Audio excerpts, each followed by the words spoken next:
I'm Jasmine and I'm going to show you how to grow and care for a rubber plant. If you think the Ficus elastica is the name of a battleship in Star Wars, you would be wrong. It's actually the botanical name of the rubber plant, a very popular indoor plant with green and burgundy shiny leaves. It's a hardy and low maintenance plant and has the added benefit of removing chemical toxins from the air. If you're looking for a stylish and easy to care for plant, the rubber plant is for you.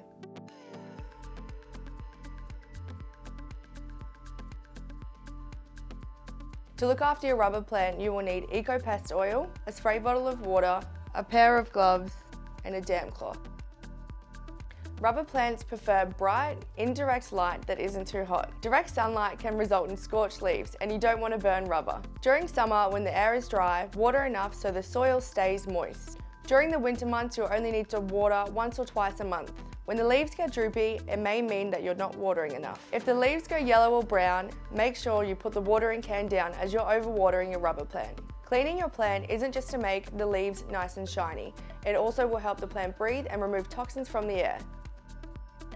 You will need to prune your rubber plant to promote growth and control the size. It's best to prune in the spring and avoid in the winter, although the rubber plant can be pruned at any time of year. If you find any pests or bugs on your rubber plant, take a photo, take it to your nearest Bunnings store, find a team member and they'll find a product to help you. This plant has mealybugs, so I'll be using an eco-pest oil to remove the problem. Mealybugs are a common problem for indoor plants. You'll find them in the new growth of your plant. Eco-pest oil is specially formulated to kill a lot of insects, including mealybugs. If you notice that your rubber plant has any insects, make sure you remove it from all your other plants. As you see, rubber plants are really easy to look after and they're a great addition to your home.